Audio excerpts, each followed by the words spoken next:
Good morning, Mike. Good morning, everybody, and welcome to Talking Niagara. It is Monday, the 8th of September. What the hell are you doing with the year, right, Dave? Oh, God, I don't know. I don't know. I mean, look, time is going so fast. I'm going to have to prepare for Christmas 2026 now. Yeah, last time I blinked, it was January 24th. Yeah. Yeah. Tell me about it. Yeah. Tell me about it. It's flying. Yeah. All right. Well, welcome everybody to Talking Niagara. As always, we always love to have you along. We'll like to have a little bit of morning jest every once in a while. Good morning, Mike, and good morning, Lee Monty. Okay, so first thing we've got on our agenda today. First thing on our agenda today is University of Niagara Falls is expected to reach about 3,000 students this fall. And they're having some new. They're also having some new classes. Yeah, the University of Niagara Falls is being already controversial in this town. At the very beginning, we thought there was much interest in why there were so many students coming in, and is it just a pass to get into Canada, as so many other students programs seem to be accused of. The alleged idea that only certain amount of them were actually here to come and study, certain amounts, but we found that lots of people were registering for courses but never even taking them. It was swelling the population of Canada, where it made it difficult for people to get housing, healthcare. To some extent, at least the government has addressed some of that. Yes, they have. They have put a cap on students coming in, and that was well overdue. It got out of hand there. Yeah, very much. Universities in that were relying heavily on foreign students to make a lot of money, and there was a great deal of question as to whether or not these were really that the students were coming to the country were actually very qualified at all. They seem to have got a lot of help in other countries to sort of bolster their credentials, and just to get in, it was an easy thing to do. But is the Niagara Falls University worth it? The University of Niagara Falls, is it worth it? Is it doing what it's supposed to do? And according to this article, there's two articles here, and it seems to have put a very positive light on the University of Niagara Falls. Yeah. And they're talking about expansion to 3,000 students by next fall. Now, there's a couple of things it says here that it is targeting domestic students, or at least more domestic students are being drawn into this, meaning that there are more people who are actually born here or actually raised here from children on that are interested in the university. So that was one of the brags. Or pre-existing residents of Canada anyway. Yes.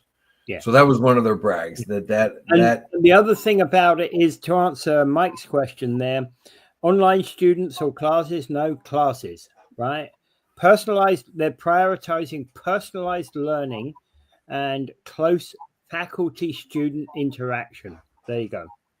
Yeah, they have a different approach. So on the positive side, they say they have terms rather than semesters. We have 3 terms rather than 2 semesters.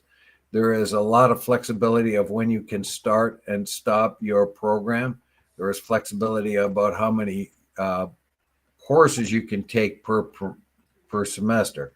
Now, the semester system seems that they're 10 weeks rather than 12 weeks, and there are 3 of them instead of 2 of them, basically, if you wanted to look at that way, and that there is less course load per term, which means it's easier at that means there's more staff to student relationship. Yeah. And it's and less intensive when you're allowed to take let's say 3 courses and do well in them and then do another 3, etc. Whereas a lot of times in the term system is based upon the UK type way of doing education, because in the UK we don't have 2 semesters, we have 3 terms. So we have a full term, September to December, a spring term January to Easter, and then a summer term April till until July. Yes, so that it makes it easier and more flexible for students. Now the school has one of its main drawing cards is it has connections with 2 medical universities in the Caribbean, and it states that many people who qualify for medical school can't get in Canada. They have limited amount of access to that. But what they can do then is use their medical sciences that they have studied here in Niagara Falls University and get a straight line into the medical schools in the Caribbean. Yeah. Is that a good thing? Are the Caribbean schools? I don't know. Well, a friend of mine actually sent his kid off to a Caribbean medical school. Yes. Possibly. So the whole point is, once they've done their schooling in the Caribbean, let's say they want to be a doctor and they come back from the universities in the Caribbean, are they then qualified to be doctors in Canada? That's a different test. Yeah. That's they have to do a test, of course. Yeah, that's a different question entirely. I don't know the answer to that one.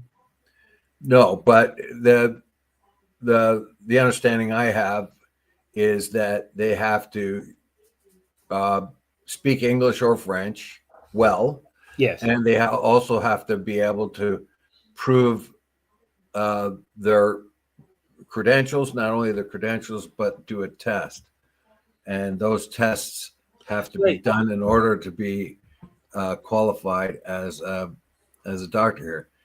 Now, with our very strict kind of medical school requirements here, are they equal in the Caribbean? And are the doctors being produced in the Caribbean good as ours? That's my question. I don't know the answer, but my friends who took his son there was saying that they've got a fairly good reputation. I don't have no knowledge about that, right? There's a bunch of medical schools. There's a bunch of medical schools in the Caribbean, and they take on American and Canadian and anyone else who would qualify. We know that when the United States invaded Grenada, it was American medical students that they were worried about keeping safe. So I know when I was on the little island of Dominica, there was a medical school there, and it had Americans. Actually, I talked to a couple of Americans that were going there. Yeah. So the idea that there's a straight line connection between the University of Niagara Falls and medical schools in the Caribbean probably is a good thing overall, provided those students get the adequate education required to become doctors in Canada, because they are also encouraging them to come back to Canada once they have graduated their medical school. But in 2026, they're looking at starting 3 new programs: a Master of Arts in Applied Social Psychology in January next year. They're looking at a Master of Computer Science in Applied Artificial Intelligence in September of next year, and a Master of Healthcare Management in September of next year. Yes, apparently they've looked at certain sectors of the Canadian economy that are lacking, are behind. And of course, they refer to them here. Basically, they've developed new programs, developed in consultation with industry partners to ensure graduates are ready to meet real world demands. The new university are developing courses like you just said. Yeah. What I hope about this one, Dave, is that we end up with new technology developing here as a result of it. Because typically what happens with many universities is you go to London, you do your courses in London, you stay in London, so if you've got people who are coming to Niagara Falls, hopefully that means they've got jobs to take up in Niagara Falls. Well, they might do jobs in Niagara Falls, but they might do probably jobs anywhere in Ontario. I've talked to a couple of students lately that have been to the University of Niagara Falls, and they were working part-time here. And once they graduate, one's going straight away to Mississauga where they have a job. They seem to have the ability to get the jobs that whatever study they particularly did, there's an opening for them as soon as they graduate. Okay. So that may be an indication of the use of the Niagara Falls University. Now, we find also that they're trying very hard not to, so they say, disrupt the local need for residents of people. They say that they're trying to encourage people to open up any kind of extra room they may have, and the deal would be reasonable rent for helping out around the house. So they're trying to encourage seniors to rent out that room that they have, and in sort of part of the deal would be to help around the house to help seniors stay in their homes longer. I think that's probably a good idea. I don't know how sustainable that is. However, we find that also they've made a number of allowances for people who need to have family and work, because a lot of these people have to work in order to sustain themselves here in Niagara. And that was my experience earlier. Right now, actually, where I've talked to people that worked at, it was Staples, that they were going to the University of Niagara Falls and they were working in Staples to sort of sustain themselves, to help money come in. All right. These two particular articles have a very positive spin on them. We know earlier the spin was not that positive, particularly in face of the fact that we were having way too many students come into the country and using up residential facilities, and a lot of the pretext for students to come into the country wasn't really good. The government did not handle it well. Well, they have now put a cap on it, so we'll see what happens. Yeah. All right. Yeah, they're only talking about they're talking about 3,000 students and getting to about 3,000 students, right? So hopefully that helps. Well, they have a video hybrid too, so that's part of it. So they say that most of their students now are face to face, but they still have this hybrid one where you can actually go online and learn. I don't know how that works, but they say also that more, of course, I've said earlier, that more domestic students, people who are kind of born here, residents of Canada, are enticed into this. So they're trying to, it appears to try to respond to the needs of the demands of the workforce in Canada, try to have their students meet the industry standard no matter where they go. I know there's things that show there, like AI governance, for instance, is right stuck out for me there. We hear a lot about AI. I still don't understand too much about it, but it seems to be the big thing coming. And AI may be the new nuclear age, basically, because whoever masters AI well will be the dominant force in the world, so they say. Yeah. Yeah, and well, it's every industry is saying that, right? We shall see. We shall see in time. Yeah. Yeah. All right. Okay. So this next one is something that bothers me a lot. Why masked white nationalist group marches at the Brock Monument? Um,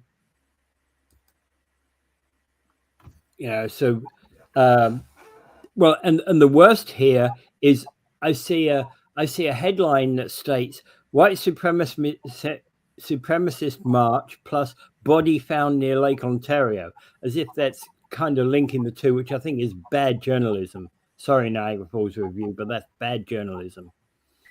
Yeah, well, they grouped a bunch of stories together, and this was one of them. Yeah. So they grouped these are the things that are happening in Niagara, and one of the things they're talking about here is a white nationalist group called the Second Sons. They seem to be connected with Diagolon. Diagolon was the anti-government sort of right-wing group that was formed during COVID. And so what happened here is Leafs Fight Back was so they had a demonstration basically at the Brock Monument. Now, certain so-called experts say that's a typical thing that white nationalists do, or nationalists anywhere. Let's put it that way. If it could happen in any country, anywhere in the world, what they would do then is focus on things of national historical significance. So they believe, so-called experts believe, that the white nationals picked Brock's Monument as a place where the British, did their thing and overcame the American invaders there. It was supposed to be a demonstration of I don't know how that was white superiority, because it was whites versus whites, basically, with a handful of indigenous folk. I don't know what they're actually doing, but they try to align themselves with the historical events of a country, those events that bring pride to the country, and turning back the American invasion at Queenston Heights in 1812 was one of those. That's a tenuous link. It's a tenuous link, but yeah. Yeah, so I don't know. They're trying to make that association. Yeah. Basically, and are they really a danger to our society? It seems that this is a group that probably comes out of Welland. They have a website where they say that it's a kind of a men's organization where they want men to become stronger, and it's a gym basically, and so they advertise themselves as Second Son's first known sighting was the Canadian Anti-Hate Network. Well, I don't know, I could go on and on. The first show up in Dartmouth with among Canadian soldiers, and we've mentioned here before that Canadian military and police groups have a little bit of vulnerability to the sort of far right, let alone the white supremacists, but they are definitely the far right. Now you have to be very careful here, as we found out that Canada, after the demonstrations, after the assault in January 6th in Washington after Trump lost the election. He one of the major forces there were supposed to be the Proud Boys, and there was a lot of videos and news about the Proud Boys being a white supremacist fascist group, when it turns out that the white supremacy part wasn't really part of it. It was a lot of young men of a diverse group, mostly probably being white, but their leader was Enrique Torres, who was an Afro-Cuban of descent. He was thrown in prison. Trump gave him pardon, as he did everyone else. Now Canada went ahead and flustered and made the Proud Boys a banned group, a kind of a terrorist group. But the United States didn't think that at all. That's where the problem was happening. And when they interviewed people in Canada, some of them were black guys.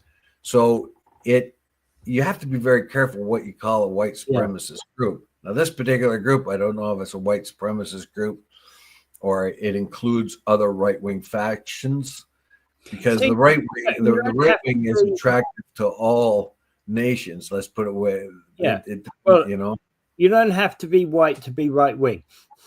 Exactly. Exactly. The ideas of a strong man and a dictator and fascism doesn't have to be white. Just as the far left doesn't have to. You don't have to exclude whites to be in the far left, kind of thing. And what does Mike say here?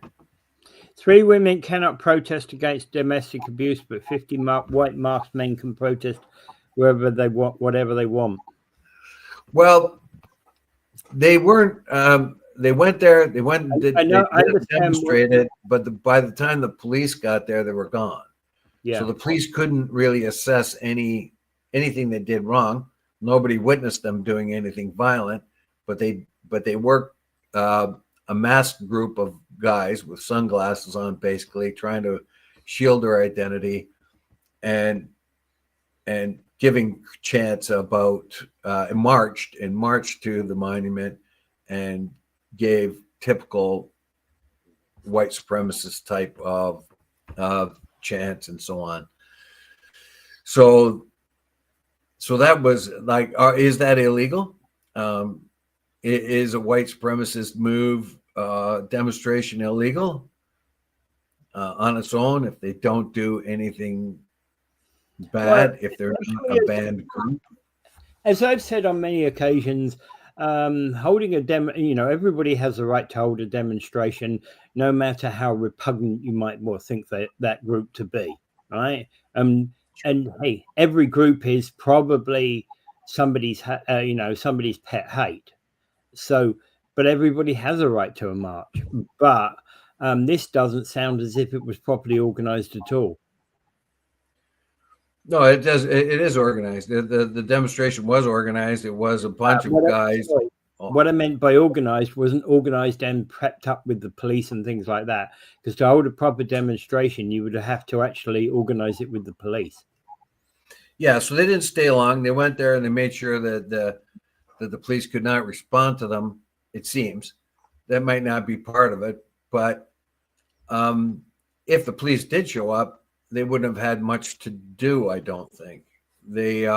No, not by the sounds. As long as they weren't interfering with anyone else. Yeah, they have the full right to use the grounds.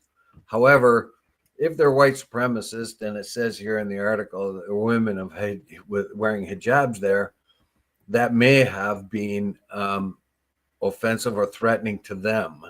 So that would have to be the determination of the police. But it doesn't seem that they actually targeted any of the people who were using the park. Yeah. Mike makes the point, take off the mask and announce your beliefs, allow others to join your protest or deny it. Absolutely.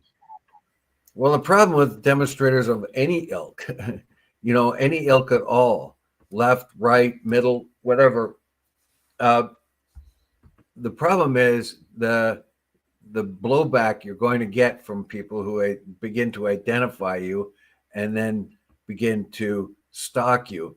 We find this everywhere. Well, We find that anyone who criticizes the administration south of the border will get a lot of hate mail and a lot of death threats. That goes for journalists or anybody who may have any kind of comment against the government policy. We probably find it up here as well, probably to a lesser degree. Well, actually, Dave, I was just going to say, one of the things I've been noting on Facebook more recently is anti-Semitic, anti-Islamic, and anti-immigrant statements a lot on Facebook recently. Yeah, it's a growing concern, and It is. And this may be a manifestation of a growing intolerance in our society. But that may also have a lot to do with the government's policies previously, where we just mentioned that they let a whole lot of people into the country, where the prices of houses and the diminishing of healthcare because the government didn't prepare for that. Of course, people begin to blame the immigrant. So I think if the government policy is as adequate and brings in people as we need them, and it doesn't cause sort of social unrest, that will take away a lot of this sort of instinct we have to blame the other. Yeah, one of the challenges that I see is that we got a certain level of immigration, and whoever's determined that, and I'm grateful for it. We got a certain level of immigration which allows specific types of people into the country, and when our economy is going bad, I always wonder why we still continue to have open doors. Surely, when the economy is in a bad state, you need to pause the immigration.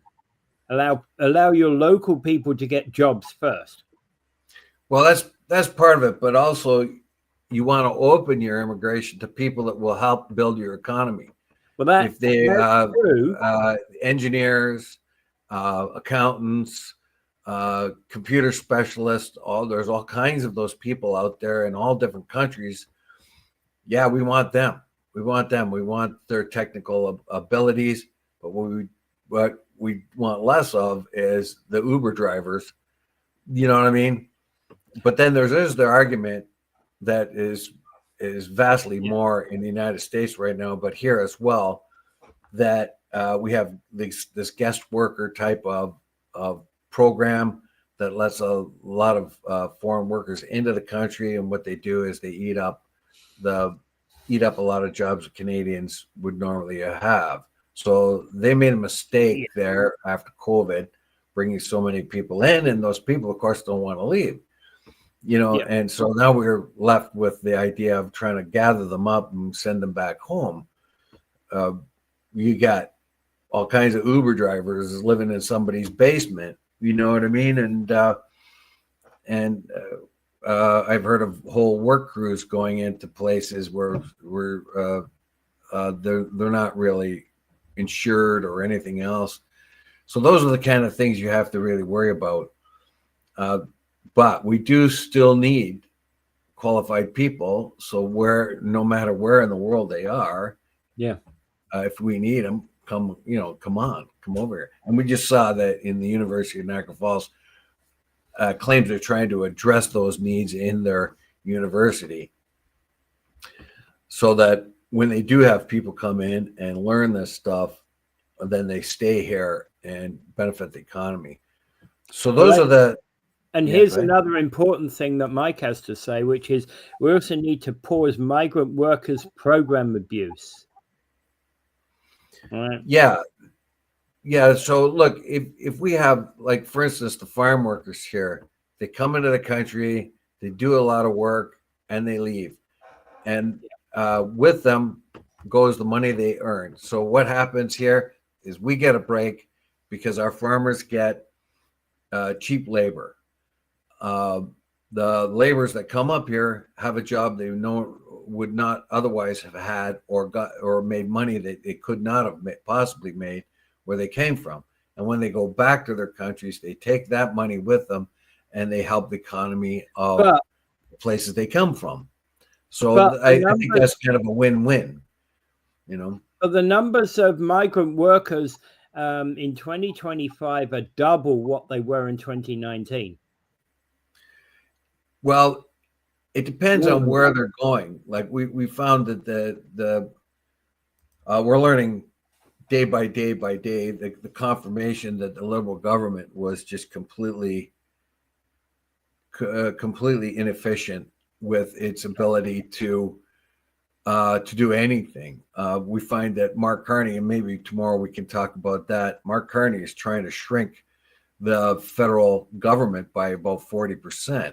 It said, Carney said that in the 10 years, the federal government exploded by 40%, became much less, I don't know who they were hiring, but all of a sudden it became much less inefficient, which caused the government to then contract out much of its work. So you have a government that contracts out its work because the swelled government workforce can't handle it. And he said that the government grew by 7% year on year, which was unpractical, unnecessary, and made it inefficient. Yeah. So inefficient that each department had to contract out work. And there you have it. So, and one of the things the government did, of course, was not regulate the residential workers properly, the foreign worker program. They didn't do that well. No. They panicked after COVID and filled the country up with temporary workers, foreign workers. That's not all. It's not always the same as the farm laborers, which is the farm labor, a temporary foreign worker program for the farm laborers is one thing that we understand. But when they're taking kind of normal factory jobs for people off of Canadian residents, that's something problematic. Well, even when they're filling up jobs in Tim Hortons, can a foreign worker actually make enough money working at Tim Hortons to actually live, feed themselves, and actually then have enough money to send home, which is a lot of the motivation for people. Well, this program's being abused, I think, right now. There's a difference between what the farm workers were using, what is being used on the farms, to this other, to what is going on more generally.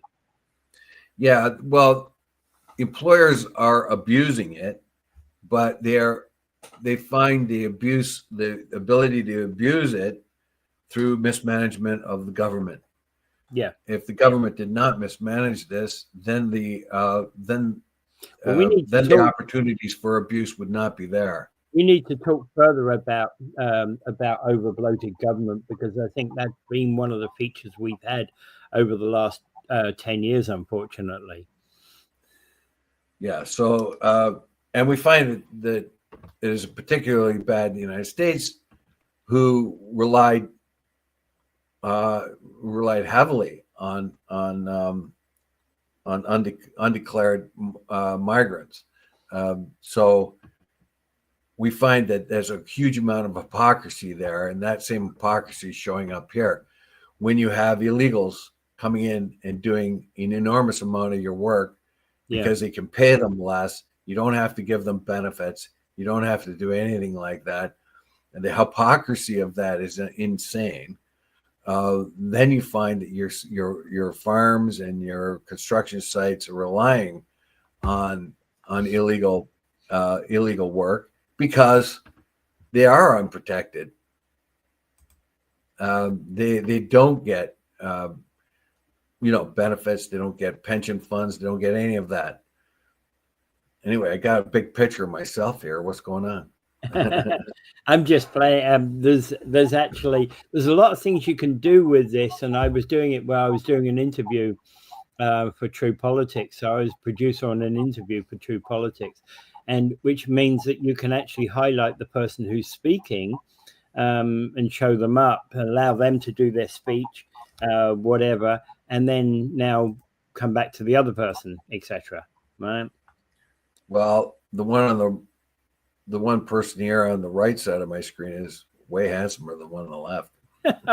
I don't think so. I don't think so, but still, hey. All right. Russia strikes Ukrainian government building with about 800. They deployed about 800 drones and several other 9 cruise missiles and 4 ballistic missiles. Here we go again. So President Trump guaranteed everybody that he'd have the Ukraine war done the first day in office. Even before he got in office, he said, "Yep, yes." And he keeps claiming that. And then when it didn't work, he tried to pick on Zelensky because he had much more leverage on Zelensky than he did on Russia. So he tried to dump the blame on Zelensky and force him to back down. Well, he's of course not going to back down. His country was the one that was invaded. Yeah.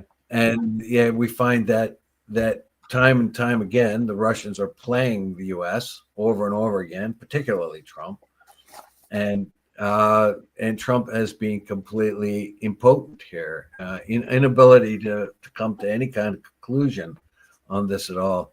He is a complete failure so far, particularly when he said it was a matter of a couple of phone calls and he'd have the whole thing done. Yeah. And then, of course, once he couldn't do it, he starts blaming Biden, which seems to be his backup on everything. Yeah. Well, this is Biden's war. It's not my war. I can't fix it. It's Biden's war. Well, you said you could. You could say you did it in a couple of phone calls, and you couldn't do it. However, what's happening here is very clear, even to Trump. Now, he's also trying to blame India for bolstering the Russian economy by buying cheap oil from Russia. Of course, India is going to buy cheap oil from Russia. Of course they are. What? He's trying to lean on India, saying, you're the one that's keeping this war going because you're buying this oil. But he never mentions China, that buys much more oil from Russia. Yeah, I was going to say he has leverage against China, India. Well, aside from anything else, India is part of the BRICS. India, Russia, China are all part of BRICS, right? Yeah. They're all part India, of India, as they say, India is the vowel in the middle. India is the vowel in the middle of BRICS. Exactly. What the heck do you expect? It's exactly what's going to happen, right? Yes, India is going to buy that oil, and hey, great, because in fact, when you think about it, cheap oil for somebody like India is a good thing, because in fact, there's many people in India that are car users that actually don't have high wages. Well, they're getting bargain basement prices right now because Russia is frantic, desperate for customers. Now, it's got a huge one in China, and of course, Trump doesn't point that out because China has way more leverage. But if they think they can leverage their trading network or their market, the U.S. market, against India. So this is typical of trying to deflect the blame, saying it's your fault that this war keeps going on, India, because you buy the oil. They're not saying China, it's your fault that this war keeps going on because you're buying way more oil than even China or India is. So they're trying to, and then they go and get footsie with Pakistan, which irritates India. The fact is that they're going to have to come down on Russia. And I have a feeling that the Russian market is tied up with some American people as well, as we found out earlier. Zelensky Sanctioned when things were sanctioned for Russia from the United States, all they did was go through Kazakhstan. And Zelensky's hopping mad with Trump right now. Well, yeah, he has to keep it down though. Trump has a very tender ego. So if you say, you didn't do what you said, he gets angry and said, "Yes, I did." And if you said, "Well, you said you're going to fix it in one day," I did not. It's your fault that I didn't do it. I could have, but it was your fault that I didn't do it. You're the one that stopped me. So he's always got somebody to blame. Yeah. And he'll always go back to Biden. Oh, well, it's Biden's war. Now, there is something to that. I think Biden could have stopped that war before it started. And when Biden was asked about that, about the continuing war in Ukraine and how we're going to stop it, what his answer was, well, all those munitions that are going there are made by good union jobs. Idiotic response. Yeah. You know what I mean? Well, I don't know.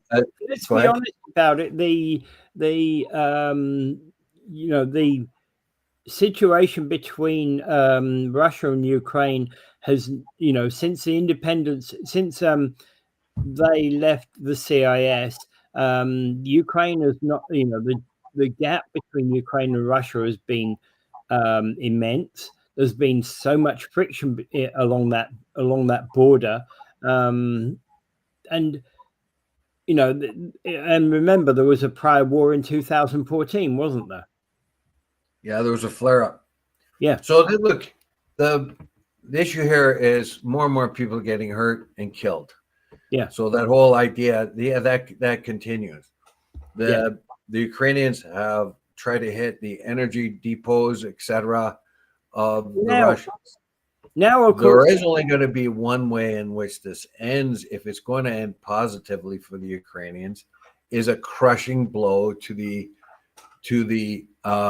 Russian economy. That's part of the reason why Trump is focusing in on India buying oil. But Europe buys oil still from the USSR and energy. So unless you put sanctions on the Russians that are actually real sanctions. Remember, the Biden administration said that this war would be over soon because the Russians could never pay for it. Their economy would suffer. Well, their economy is suffering, but they're going through it. They're finding options out of that. And until you start to dissect how you're going to put your sanctions, how you're going to choke out the Russian economy so they can't afford the war, there's no other way. They have more men than the Ukrainians do, right? They have more wherewithal there. They can have 2-to-1 kill rate and still be on the advantage. Yeah. And at the moment, there's nothing good coming from this. And, it's basically, as we sit, I don't know how many of those drones were downed. It doesn't mention that, but you can send another 800 drones, next week. Yeah. So the only thing that the Europeans and the Americans can do is make sure that the Ukrainians have state-of-the-art weaponry. And this is what Biden did not do.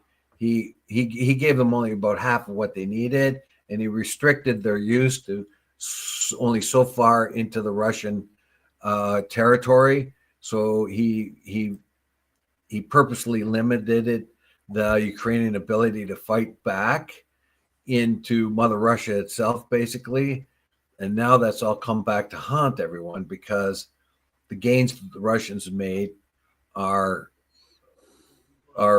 like, I mean, they got beat up when they first started to enter Ukraine, but since then they've learned their lessons. However, it's a war of attrition, and they got more men than the Ukrainians do. Unfortunately, there's how many thousands a day are being killed, casualties a day there, killed and wounded on both sides. The Ukrainians will run out, but the only thing they can do is to hold them back is to get the state-of-the-art weapons they need and to attack the energy and military areas of the USSR. Now, the USSR, of course, has tactical nuclear weapons, and nobody wants to open that can of worms. So I think that's one of the things that is scaring the U.S. administration. Okay, Gary has just sent me a message saying that there's train is blocking most of the roads. As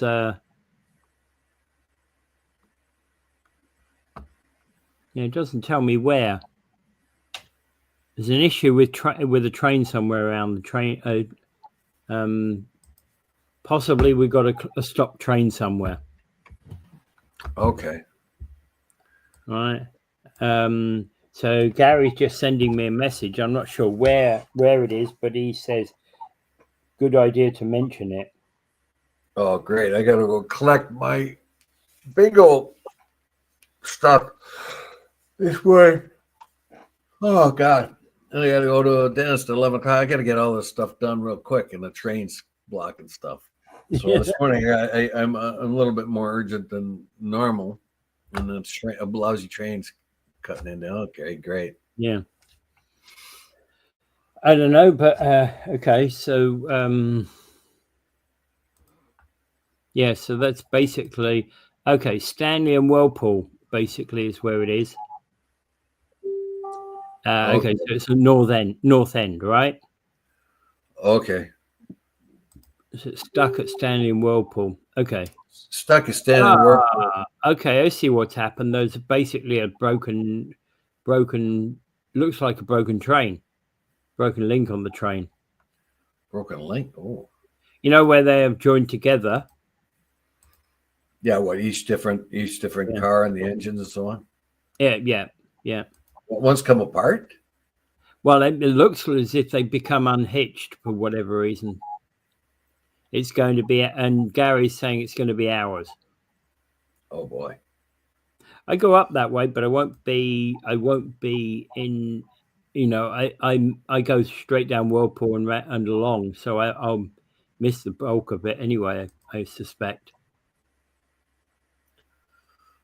Well, thanks, Gary. Thanks for that update. Thanks for letting us know. Yeah, so I want to know this. Does Gary ever sleep? Really? And what part of town isn't he in? He seems to always be able to come up with this any time of the day. Oh, this is happening or that's happening before anyone else seems to know. Yeah. Well, Mike's the other one who seems to also know about that. Now, I was wondering what the donging was, if anybody heard it, and that's exactly what it was. So he sent me some more huge pin. They heard a huge pin off the couplers. Yeah, it's going to be out. Yeah, exactly. That's what his picture shows, is that they've one of the trains has become uncoupled. Oh, okay. Yeah, that's also dangerous. That is going to, because they'll probably have to get welding kit in there to be able to recouple it, to fix it, won't they? I don't know what they're going to have to do. I don't know. Did they decouple it themselves to fix the problem, or was it already decoupled? No, don't know. All I'm just seeing is there's two trains. There's carriages uncoupled from the majority of the train. That's what he's showing us. Okay. All right.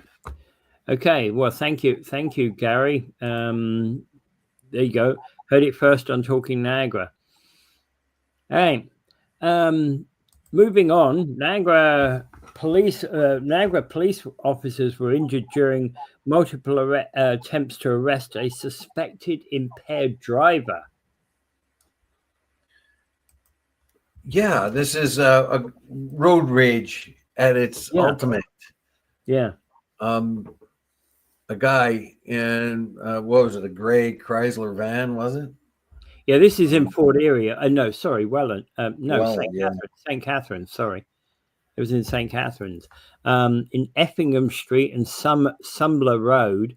They were called at 9:10 a.m. I think Saturday morning, yeah, and informed that it was a dark grey Dodge Ram pickup truck that was traveling past, toward Welland, while weaving into oncoming traffic. This is all in Pelham, not St. Catharines. Pelham. The suspect driver in Pelham on Saturday morning. What I hate is they give me a picture of Niagara Regional Police Service, 198 Welland Avenue, St. Catharines. Yeah, thank you. Yeah. Where the police were called at 9:10 for reports of an impaired driver. So the officers were informed of a dark gray Dodge Ram pickup truck was traveling east on Chandler Road towards Welland while weaving in and outcoming traffic. Okay, so basically they caught up to the guy and the guy ran. And this is the difference between Canada and the United States. He would have been shot dead in the United States real quick. In this particular case, he just flipped out. He was a young guy. He flipped out. He got completely road raged. He dashed and ran and tried to get away from them. They set up barriers. He crashed into 3 different cruisers, apparently, then got out and was fighting, trying to take the arms away from probably the gun away from a particular police officer. He was just completely enraged and full of adrenaline, and he fought and he finally overcame him. In the United States, they would have just kind of took out the gun and shot him dead. In this particular time, he gets to live another day and redress the problems he has. He's 24 years old, so I think they said he was 24 years old, but he was young anyway. So now he gets another 24-year-old, yeah. Yeah. But he should be on the hook for the damages he's done to the police vehicles, and he should go into the Huskow for a while, and he's going to need some severe psychological training, that's for sure, or not training, but attention of some kind or another. He gives to live another day, and he should be very glad of where he did this, because in the United States they would not have had much patience with this. It would have gunned him down. And they'd have probably the thing is, it's dangerous to be waving in and out of traffic like that. Yeah, so he definitely has to go. He needs treatment, but he has to go into jail, and he has to pay, be on the hook for all the damage he's done. And not only that, he's fought 3 officers basically. He's hurt them, and like I said before, he better count his lucky stars, because he would have been gunned down just south of the border, not far from where he lives, if he did the same thing. So somehow he gets another chance at life, whatever he's done, whatever has got him flipped out. But my question here is, why is more and more of this seem to be happening, where somebody who is otherwise pretty ordinary gets into a rage and freaks out? Now, this guy, as drunk as he was, he must have known he didn't have much hope of getting away from the police, but he did, and he just went crazy, and he fought like a tiger. For what? For what? And all the time back in his head, he knew he was not going to win this battle. And so this destructive and self-destructive rage of his, where does that come from? It seems we see this more and more happening all the time. It's pretty horrific when you do that. Yeah. What is it with this road rage thing going on? Or rage, like it seems to be everybody has this pent up frustration in them, like just about like it seems to be across social norms, basically, that people have this problem. Oh, there's the pictures. Sounds scary for those. That's the picture of of the separated cars. So clearly there's been a hitch missing on that, right? We don't know why it was separated, but we'll find out. Yeah. In any case, like back to the road rage thing, what is causing that? What is that? Like we find that that young people today, generally speaking, the generation that's just been growing up and the one that's growing up now have severe feelings of isolation, inadequacy, and powerless. The feeling of powerlessness. Is this a function of what's happening in our society? Well, what? Yeah, but incredible rage. Again, the words you just spoke, I seem to recall hearing those back when I was younger, when I was in my teens and 20s. Right? Attributable to what? Yeah, but no, I mean the pent up anger in society and the fact that people have got no hopes and futures. Relative to what during that time? I don't know. It's not a thing. It's not a new statement. I've heard it before. Right? Well, maybe so, but it seems to me, in my particular view of things, I've known people get angry myself. Others just get like furious. Just they got this pent up anger, and it is in our society, but it seems to be growing. If you want my opinion, we've had more mass shootings in the States than ever before, and these are idealistic driven. The mass shootings don't involve robberies or anything like that. They involve some person's idealistic weirdness.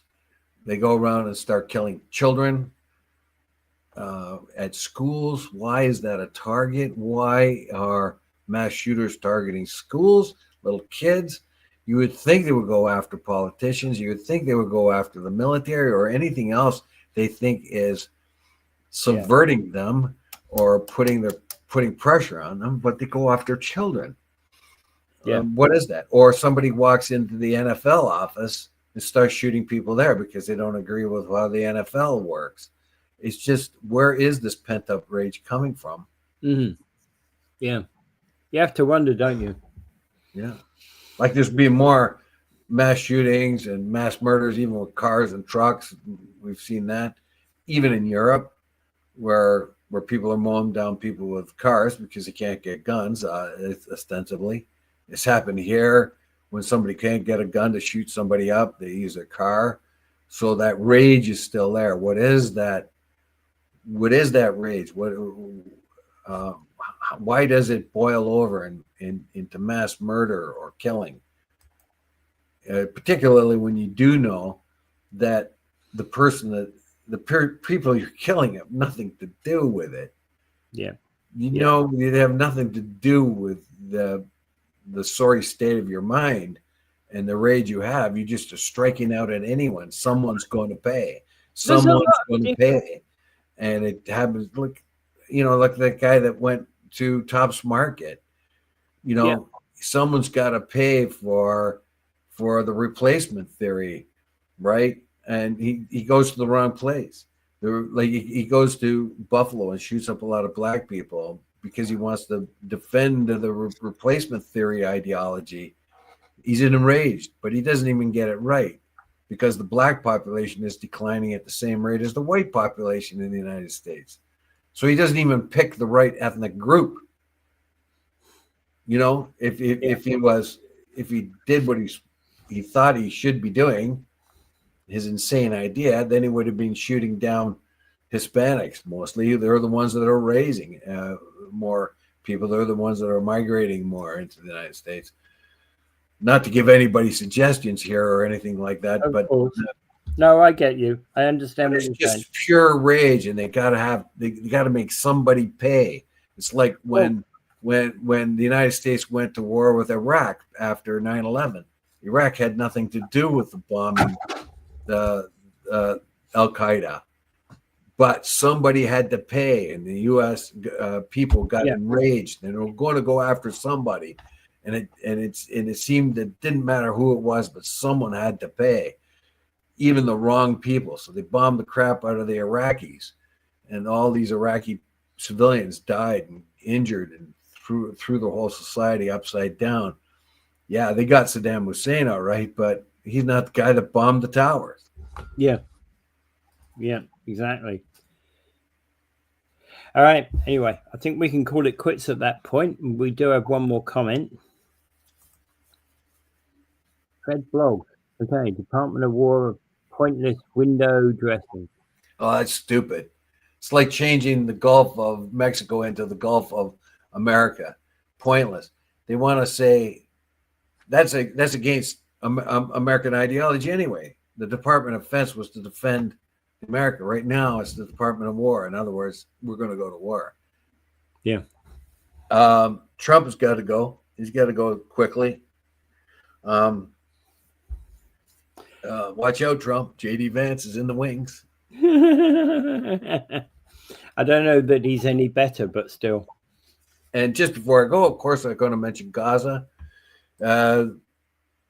We'll come back on Gaza tomorrow. We've got a story on Gaza. Yeah. Just to say the outrages are continuing there.